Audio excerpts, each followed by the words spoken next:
places of refuge are there?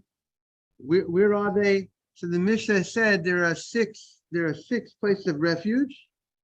There are three in Israel proper, what we all call Israel today. Past the Jordan River, and there are three on the Ava HaYarden, three on the other side of the Jordan River, where the Jewish community, where we're learning about today in the Parshiot, the Jewish people are going to be conquering the land of Sichon and the land of Og in this week's Parsha and Fukat. And that land, before they went into the land of Israel, Moshe Rabbeinu was not given the right to go in, the allowance to go into the land of Israel. And we're going to have soon the 2.5 Shvatim are going to come to Moshe and say that we would like to live over here. We want to live on this side of the Jordan. We don't want to go to the other side of the Jordan. We don't want to go to Israel proper. We want to live over here. Moshe was very concerned about that. They made a deal. Moshe said, if you guys come with the rest of your brothers into the land of Israel, and you conquer the land of Israel, after that, we'll allow you, then, if you do that, then we'll allow you to keep this land outside of the land of Israel. And 2.5 tribes stayed in that land. And those 2.5 tribes were Reuven, Gad, and half of Manasseh. They stayed in that part of land called in the Ava HaYarden, other side of the Jordan. And the Torah says, and there's a mitzvah, the Torah says, I want you to have 6 places of refuge. 3 in Ava HaYarden, and 3 in Eretz Yisrael proper. Moshe Rabbeinu, before he passes away, he separates three cities in the Ava HaYarden, in the area where he is at. He separates the 3 cities, even though the Mishnah stated that it will not take effect yet, that those 3 cities will not yet work as cities of refuge, because they only work as cities of refuge once they come to the land of Israel and they conquer the land and designate the other 3 cities of refuge. Nevertheless, Moshe Rabbeinu does whatever he can do. And that's a big lesson in life. Even though he cannot see the completion of the job, he was told that he's not going to be able to go to the land of Israel. So still, nevertheless, he did what he could do. He got all the cities ready to roll. He designated the 3 cities. He prepared them. And we're going to see, you have to prepare them in a certain way. You got to make sure the roads are clear, no obstacles in the roads, that if a person killed someone unintentionally, have easy access to get to those 3 cities. Moshe Rabbeinu took care of the construction issues and everything. He made sure that everything was paved. Any bridges that needed to be made were made. Even though the project is not the completion, the project will not be able to go. Opening day won't be until the season won't start until they conquer Eretz Yisrael. It's going to take years, but Moshe Rabbeinu does what he can. That's what and then also we're going to find that there was 42 cities in the land of Israel where the Levium lived. They also served as cities of refuge. But the Torah, but the Torah talks about, there are differences between the 6 cities that we're talking about, 3 and 3, and the other 42. We'll see what the differences are as the Gemara unfolds. But we're focusing now on the 6 cities of refuge, the 3 in the land outside of Israel, the other side of Jordan, and the 3 that are in the land of Israel itself. And that's what we're talking about. But many of the laws here would apply with the other 42 cities of the Levium. And the Mishnah now, we're in the middle of the Mishnah on Tet Amud Beis, and the art scroll, it should be Tet Amud Beis 3. 9B3, we want to say hello to Dr. Navid who has arrived. Book it too. So 9B3, we are towards in the middle of the Mishnah, the second line to the end of the page. It only went into effect, the Uri Miklat went into effect when they came to Israel. They conquered the land. It took 7-year process to conquer the land, 7-year process of dividing the land properly among all the tribes that needed to be, the 9.5 tribes that were in the land, and then it was activated. Then all became activated. Now, once they activated the 3 in Israel proper, then the other 3 outside of Israel became activated. Right. And the Mishnah says, Umechavonot lahem drachim mizu lezu. They direct roads were prepared from one city to another city that you want to go, if you want to travel, if a person would, you need to have easy access roads that are very easily, that go from one city to another to be able to get into, if a person would kill somebody and they need to travel, need to run to the Urim Miklat. And how do you travel? You travel by a road. So they made the roads very direct that you should be able to travel from one place to another place in order to go to the Urim Miklat. You wouldn't have to go on a road and a roundabout, so to speak. It will be straight roads from city to city. That from any city, there was a direct road leading to the Urim Miklat. So that was an amazing. That was Robert Moses, as you know, who constructed in New York most of the highways. So they had their Robert Moses over there that made sure that everything was done direct to make it very simple, fast, efficient way to get to the Urim Miklat. And we're going to see also they put, if they had to put bridges, if there was water issues, they put bridges. Whatever needs to be done to make it a very smooth, fast, efficient way to get to the Urim Miklat, to the cities of refuge. Then the Mishnah continues with the following, and the pasuk says, "This is based on the pasuk." How did they know that you had to make a direct road from each city to go to the Urim Miklat? So the Gemara says, because the pasuk says, "Shene'ema," says in the Torah, "Tachin lecha haderech." Prepare the road, prepare the way. That means you have to get it ready in a way that it's going to be very easily accessible to go, user-friendly to go to the Urim Miklat. Nishilashta, and you have to. And you have to divide the country into different parts. We're gonna have into 3 parts, but you're gonna have 3 different Urim Miklat, 3 different cities, and therefore the Torah says you have to go ahead and divide it into thirds. So the Mishnah continues, and the Mishnah says, "Umosrin lahen shnei talmidei chachamim," and when the guy goes ahead and good morning. And when the guy is going to the Urim Miklat, you give to him 2 Torah scholars. 2 Torah scholars should accompany him. And the question is, where are we accompanying him? What's the situation? What's the case? So if once there's a verdict from the court, and the court said a verdict that the guy is obligated exile. Because what will happen is they would run to exile. And once they ran to exile, so let's say they came to the city of refuge. So it seems that there will be a safe place. But maybe there was witnesses, maybe the guy did it intentionally. So they would call the guy out, bring him to the court, and have a court case. The court would decide, there's a few possibilities. Either they would say he's a real murderer, that he did it intentionally, and there were witnesses, and the court would kill him. Or the court would say, you know what, it was a total accident. He could go home. There was no negligence involved. There's no negligence, even no small amount of negligence, he goes home. Or they'll say it's the middle of the road. He's obligated exile. He could have done a little better. He didn't intend to kill the guy. He was walking down the ladder. He fell. He should have been more careful. He knows the gravity is pushing him. He should have been more careful. He wasn't on top of his game. They would obligate him to go to exile.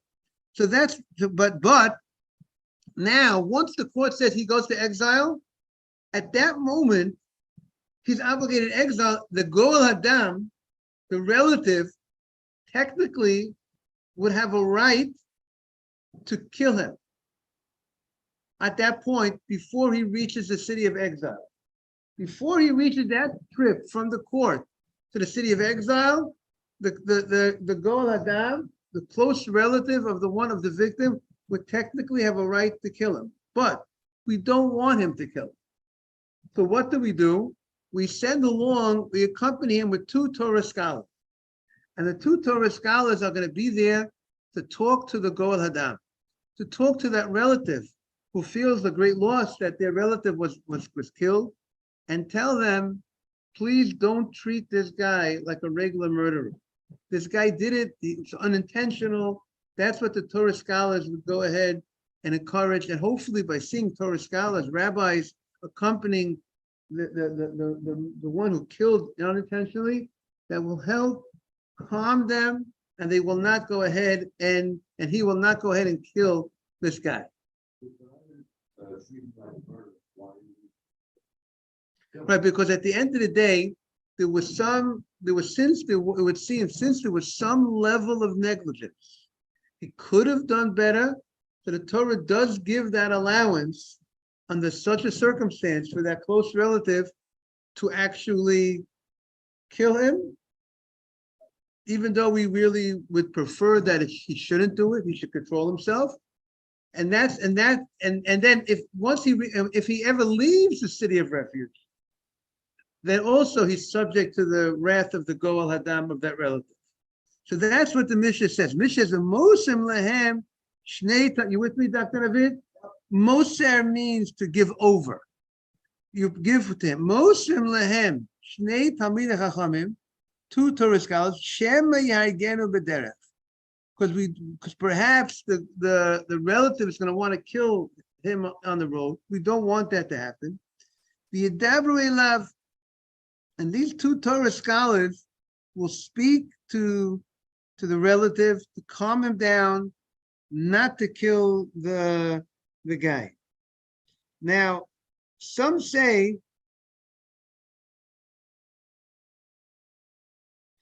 that we also, the Meiri says, the Torah scholars tell the people of the Ori Miklat, the people that live in the Ori Miklat, as you know, the Leviim, let's say, lived in the Ori Miklat on the other side in Eretz Israel itself.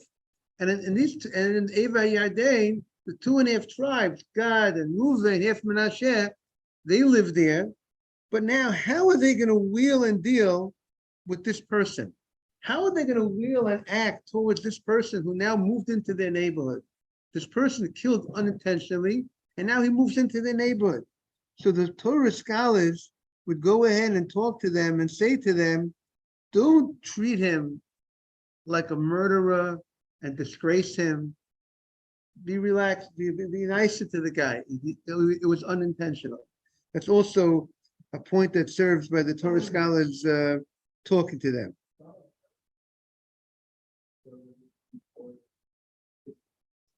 So they were, again, how are they protected from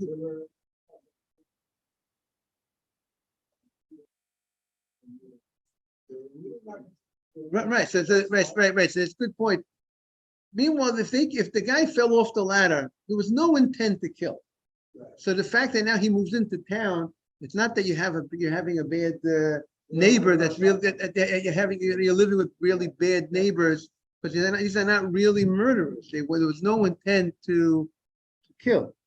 So even though they do need a kapara, they do need an atonement, they should have done better.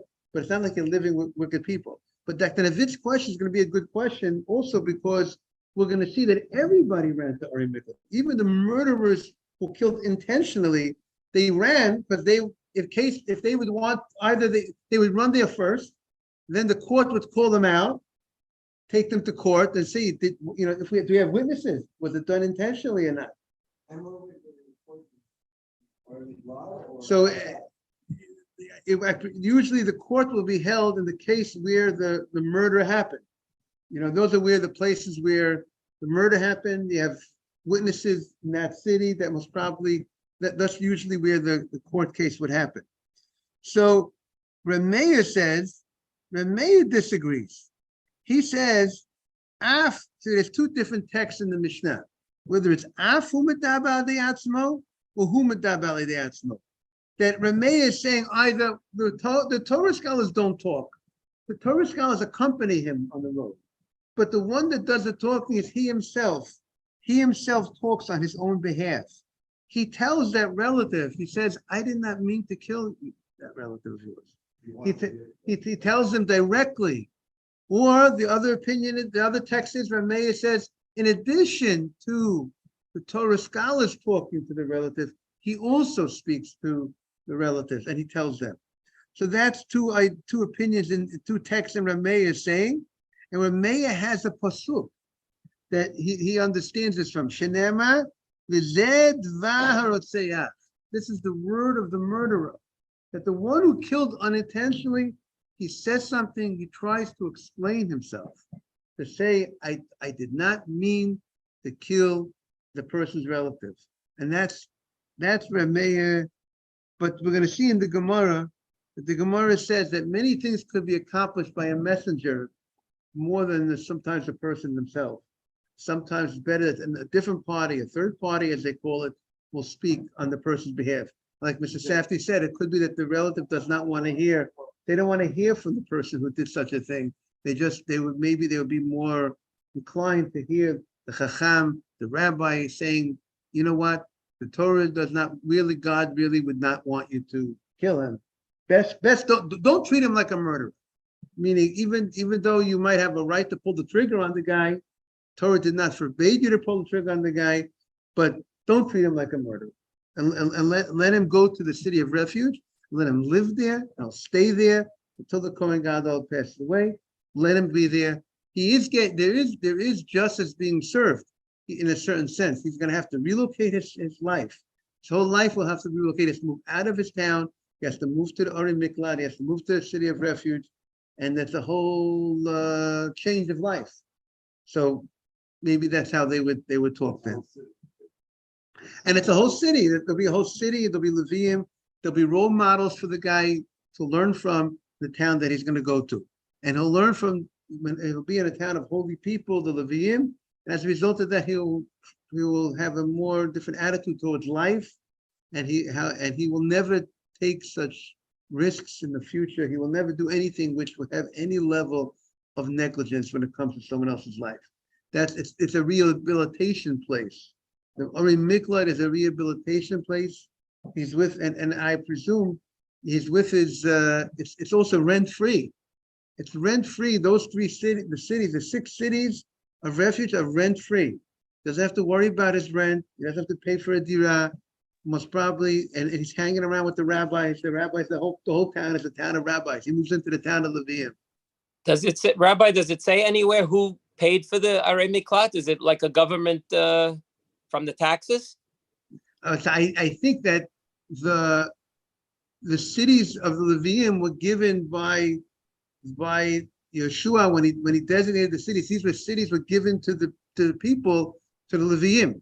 So let's say, meaning to say, in Israel proper, it was these 3 cities were cities that Levium were living in, and in the Eva Yarden, it belonged to Gad and Ruvain and Menashe. But when they got distributed, these particular cities, it was distributed. The land was distributed with the condition that there's free rent. The tribe, you got this land. But the law is that these particular cities are free for. But they were sustained by the Leviim through the taxes. So I don't know. You see, the land. I don't know that there was any. Having free rent means that you have a right. You have a right to go. There's property there for them. That means there's real estate property that's available. I'm not sure. The question is, who built the house? Living, they had to stay there, so they only had to sustain themselves from within the Ir Miklat. Right. So they would earn their own living, do their own business in the Orim Miklat. They could do business. They could do and earn money from in that way. If they were poor, then maybe the community would support them. But we have to look up. I would have to find exactly. If there were, regarding the building of the house, the structure, these type of things, but having a space that you have a right to be here, and this space is a space, there's an area, you have to give them space to live. The Levium, or the people of God and Menashe, wherever the cities of Ari Miklat were, they have to give place, land, for sure land, a place that these people could live. I mean, maybe they have to build their own house. Maybe they have to put together, take the wood and build their own house. But you have to give them the ability, you have to give them land that they should have, they could go ahead and live. That you can't just say, you know what, we're the tribe of God, we're the tribe of Menashe, this is our spot, we're not giving you a spot. They have to, morning Mike, they have to allocate space for them to live rent-free. Okay, so the Gemara says, Rabbi Yossi, Rabbi Yehuda Omer. No, there's a mitzvah. There's a mitzvah that a guy who kills unintentionally is a mitzvah that he needs to run there. And maybe it's a mitzvah on he needs to go to Ari Miklat. He needs to go to Ari Miklat. We, the court, also, we will send him to the Ari Miklat. We the community will tell him, the courts will tell him, you need to go. That's where you need to go. That's your mitzvah, to go to the Ari Miklat. Is that clear, Mr. Safdie? It's his mitzvah. That's what he needs to. The same way, there's a mitzvah on the court to mete out punishment to people who are obligated punishment. That's the job of the court. That's their mitzvah. This person whose punishment is to go to exile, go to Ari Miklat because he killed unintentionally, that he needs to do that. That's his responsibility. That's what he has to go there. You can't say, he said, I don't want to go there, but he's doing something wrong. He's not fulfilling his mitzvah. He's supposed to go there.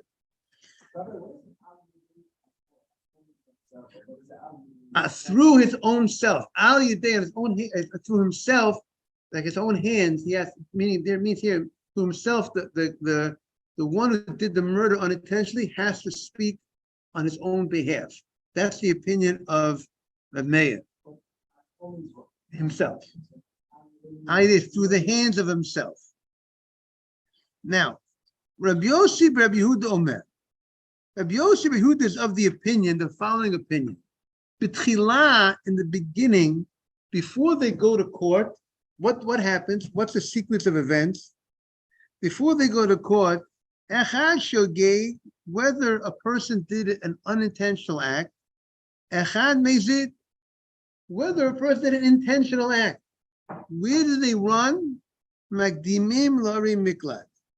They go ahead and they would run to the Ari Miklat. That's the place that they go to. Where did they go, Morning Morris? Where did they go to if they killed somebody? Whether they killed unintentionally, intentionally, they run to the Ari Miklat. They run to that place. And it would seem that they're safe for the time being. Why? Because we don't know, we the people don't know that this guy actually did this thing intentionally, unintentionally. You need to have witnesses. You need to have a court to say that the guy is obligated death or obligated exile. Until then, the Goel Hadam, the relative, would not have is not allowed to kill. That's how some learn. He's not. The Chazon Ish says he is not allowed to kill. Maybe with a total ones, maybe it was a total accident. The relative had no right to kill him, and he could even have his own security to protect them. At that point, he could have higher security because who says a guy killed someone and it was a total accident, and the relative wants to kill him? He has no right. The relative has no right to kill him for that. It was a total accident. There was no negligence. The guy could hire security to protect them. Not only that, other people could protect them. Only once there was some level of negligence, then he would not be able to have security. So it says they would all go to the Bezdin, to the Ari Miklat. Mishan Chayav Mita, the Bezdin, someone who was obligated that the court says it was intentional and there are witnesses. I mean, the court made a judgment. So what happens? Haraguhu. They would kill him, and the pasuk says you give him over in the hand of the Goel Hadam. The guy who killed intentionally, You give him over in the hand of the one who's going to avenge his blood. So there's two opinions. One opinion says that actually the Goel Hadam, actually that there's a mitzvah that the Goel Hadam, that the relative should be the one to kill.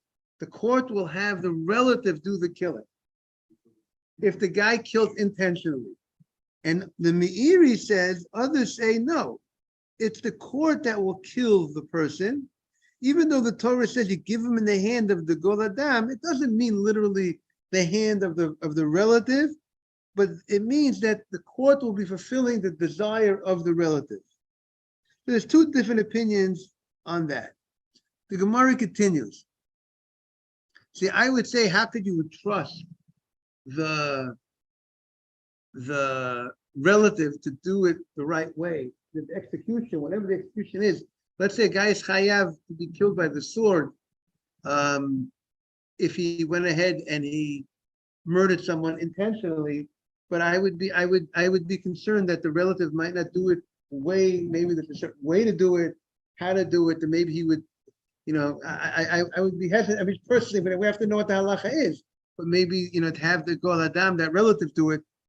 But okay, whatever the halacha is, the halacha will be. We have to see what the halacha would be. Then the Gemara says, someone who was not obligated death, that he was found innocent by the court, meaning there was no level of negligence, but through who? They would let him go home. And then the Goel Hadam cannot touch him. The relative can't touch him if he was a total accident. Someone who is obligated exile, Mahzirin Oto, good morning. Mahzir, the next minyan is upstairs at 7:30. Mahzirin Oto Limkomo. They would return him back home. Back to the Ari Miklat. The guy who was obligated exile, Mishan is Chayav Golut, who was obligated exile, they would send him back to exile, because remember, he originally ran to the city of refuge, and then from there, they brought him to the court, and now he goes back to the city of refuge. They send him back to the place of refuge. Okay, now the Gemara goes into little detail regarding the cities of refuge. Tana Rabbanan. Anybody have any questions on what we learned? We're now beginning the Gemara on 9b, and the Gemara on the bottom, about 8 lines from the bottom, 7 lines from the bottom of the page. You got it, Mike? The first word, you see the big Gimel Mem on that line? Okay. Tana Rabbanan, the rabbis taught. Now the rabbis in the Braita is going to give a little bit of explanation, a little more details about the separation of the Ari Miklat. We're on the Gemara 9b4 in the art school. Shalosh Arim Hivdil Moshe be'Eva Yadeh.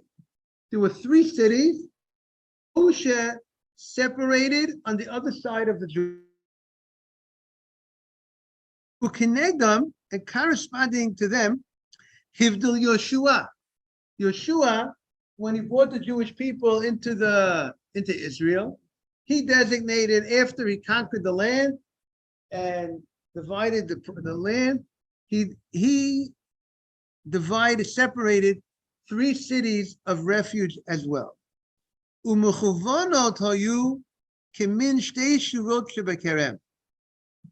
cities, the cities that Moshe Rabbeinu designated and the cities that Yoshua designated, were exactly in line, like parallel to each other, like this.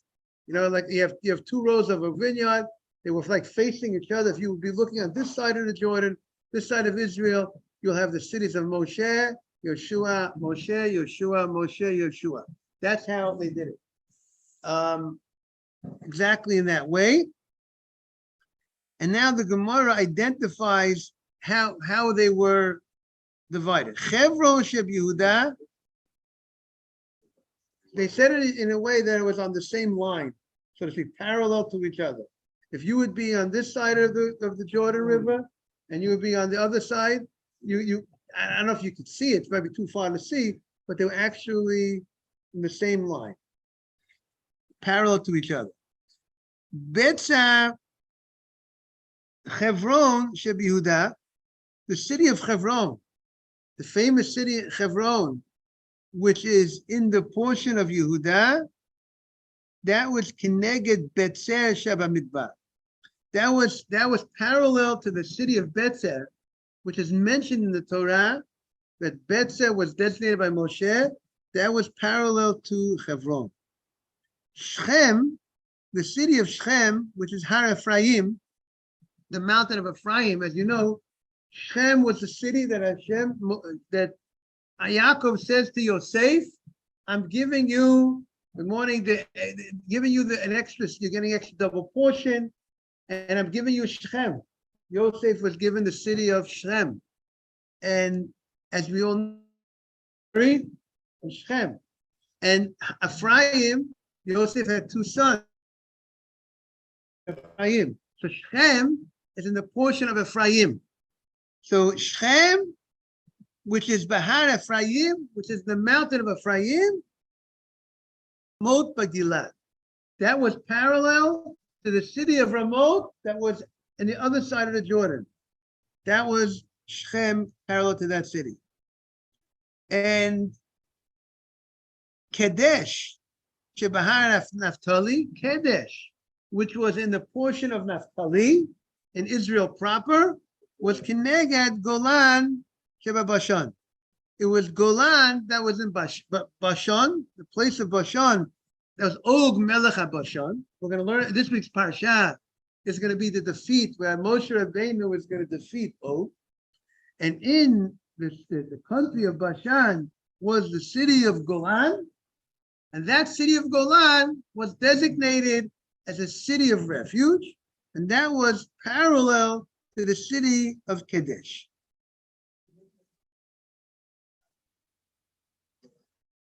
Shechem was the place that Rashi says that Dr. Navid is referring to, that the many tragedies happened in Shechem. Shechem was the place that Dinah was violated. Shechem was the place that we have the story with this other places. Other issues happen in Shechem by the sale of Yosef. I think also over there in Shechem. There are a lot of issues. Shechem was a place that a lot of trouble happened to the Jewish community. No, Shechem has a history. Shechem was a city of refuge, correct. Shechem is one of the cities of refuge. You should know, I know, some people have special permission to go to the cemetery, to visit the cemetery of Yosef.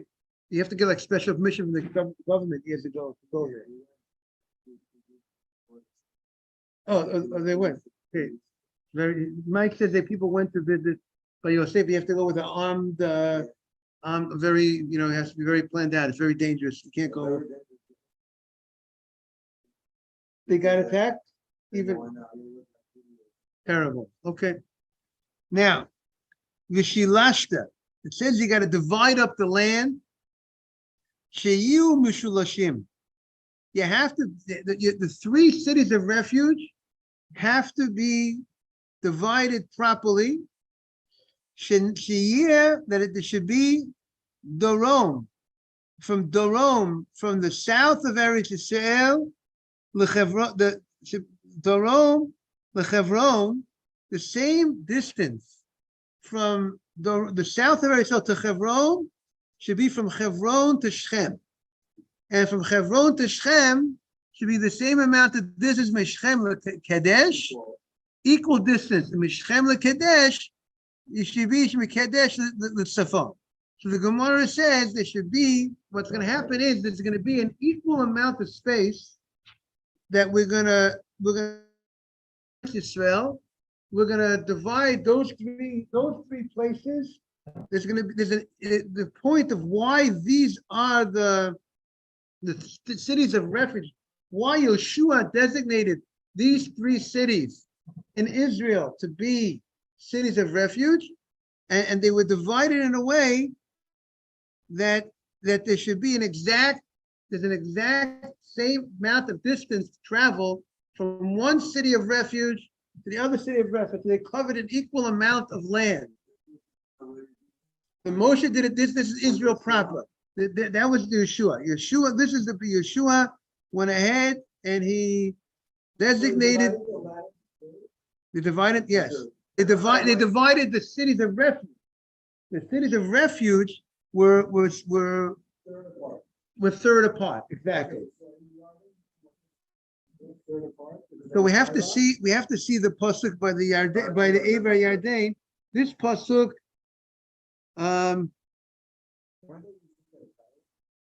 they were parallel. The ones that were in the land of Israel were parallel to the one that land outside the Ever Yarden. Perhaps. What you, the point is that whoever was delivering the fire, he could do intentionally, right? right. And he's from the tribe of Yosef.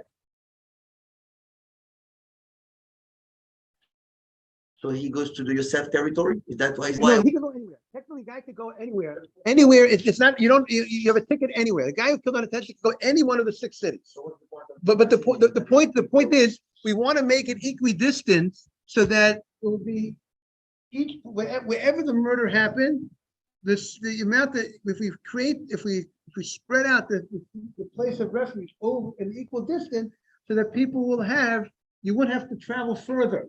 Meaning if I will have 2 cities that are close to the border and one is very far away, and then I'm gonna have to the guy who killed unintentionally have to run further.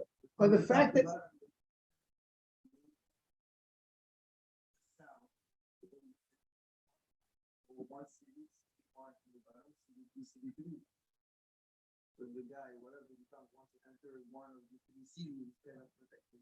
right, but the question is, we want to create. Let's say it's 100. Let's say it's 100 miles. So we're going to every 33 and a third miles will be another city. 33, or let's say something like that. The point is, therefore, nobody will have to go more than 33 miles wherever the murder happened. If you're going to make 50-mile difference between the two, so then the person's going to have to travel more than 33 miles. They're not connected. Then I'm saying, but the point of right, but the point is, let's say you take the whole width of the land and then you divide it into 3. So now each person will not have to go you won't have to go more than 33. Let's say, we'll give the exact case tomorrow. I mean, but the point is, we want to make it equidistant. The person doesn't have to travel more. Okay, stay tuned tomorrow to be continued. Have a great day, everybody. Thank you, Jaime. All the best, everybody. Take care.